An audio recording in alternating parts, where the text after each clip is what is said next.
अभी देख लीजिए, ये महीना खत्म थोड़ी हुआ है।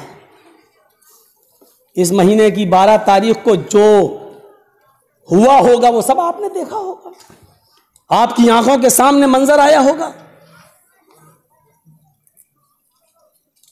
50 बार मैंने उस पर खिताब किया और सिर्फ एक ही तो बात कहता रहा मैं पूरी जिंदगी से। अल्लाह के रसूल सल्लल्लाहु अलैहि वसल्लम को नबूवत मिली 40 साल के बाद और आप इस दुनिया से रुखसत हुए 63 साल की उम्र में। कितने साल जिंदा रहे? नबवी जिंदगी 23। क्या 23 साल में क्या अल्लाह के रसूल सल्लल्लाहु अलैहि वसल्लम ने कभी अपना जन्मदिन खुद मनाया है? पूरा कुरान तुम्हारे सामने मौजूद है, एक दलील दे दो। बुखारी, मुस्लिम, तिर्मिजी, नसई, अबू दाऊद, इब्न माजा, बैहकी, दारमी, मुस्नद अहमद, मुवत्ता इमाम मालिक, हदीस की इन सारी किताबों को उठाकर हमें एक दलील दे दो।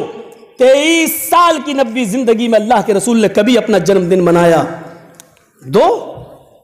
सबसे पहले सुबह उठकर मौलाना जर्जीस जन्मदिन मनाने का सबसे पहले हम पूरी जमात के सामने धल्ले के साथ डंके की चोट पर ऐलान कर रहा हूं, चलो नहीं मनाया। अल्लाह के रसूल के बाद अबू बकर सिद्दीक आए, 2 साल जिंदा रहे, दे दो। उन्होंने कभी मनाया? ससुर थे। और कौन थे? ससुर। दामाद का जन्मदिन ससुर ने मनाया? नहीं मनाया। हजरत उमर 10 साल खलीफा रहे, 10 बार ये 12 तारीख आई, ससुर थे। अबू बकर ने अपनी बेटी आयशा दी थी, हजरत उमर ने अपनी बेटी हफ्सा दी थी। किसको? मोहम्मद रसूलुल्लाह को। क्या ससुर ने कभी दामाद का जन्मदिन मनाया? नहीं मनाया। जब दामाद का नहीं तो दामादों ने भी नहीं मनाया। हजरत उस्मान 12 साल खलीफा रहे, मनाया? एक दे दो, एक। हम तुमसे नबी के 23 नहीं मांग रहे हैं, अबू बकर के 2 नहीं मांग रहे हैं, उमर के 10 नहीं मांग रहे हैं, उस्मान के 12 नहीं मांग रहे हैं। इन 23 और 2 25 और 10 35 और 12 45 और 2 47 साल की इस जिंदगी में एक भी दे दो। एक ने मनाया हो, एक दिन भी मनाया हो 12 तारीख को, क्या करोगे? हम मनाएंगे। हजरत अली 4.25 साल, एक दलील नहीं। और सुनो, फिर सुन लो और कान के पर्दे खोल के सुन लो। जो जन्मदिन 23 साल की जिंदगी में मोहम्मद रसूलुल्लाह ने नहीं मनाया, अबू बकर ने अपने दौरे खिलाफत में नहीं मनाया, हजरत उमर ने 10 साल के अपने दौरे खिलाफत में नहीं मनाया, हजरत उस्मान ने अपने 12 साल के दौरे खिलाफत में नहीं मनाया, हजरत अली ने अपने दौरे खिलाफत के 4.25 साल में नहीं मनाया।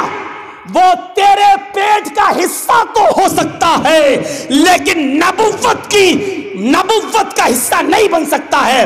वो तेरे पेट का हिस्सा तो बन सकता है, लेकिन नबुव्वत के इश्क का समंदर नहीं बन सकता है। वो दीन का हिस्सा नहीं हो सकता है। वो तेरे पेट और रोजी रोटी का एक जुज़ तो हो सकता है, लेकिन मोहम्मद की शरीयत का हिस्सा नहीं बन सकता है। मौलवी जर्जीस को अगर शरीयत का हिस्सा बताना है तो अबू बकर की दलील दे, अगर शरीयत का हिस्सा बनाना है तो मोहम्मद रसूलुल्लाह से साबित करके दिखला, अगर इसको शरीयत का हिस्सा बताना है तो हजरत उमर, उस्मान और अली से दलील लाकर दे। और अगर इन तमाम लोगों के कोई दलील नहीं है तो वो तेरा और तेरे पेट का और तेरी पेट की जहन्नम का हिस्सा तो हो सकता है, लेकिन मोहम्मद रसूलुल्लाह की शरीयत का हिस्सा नहीं बन सकता।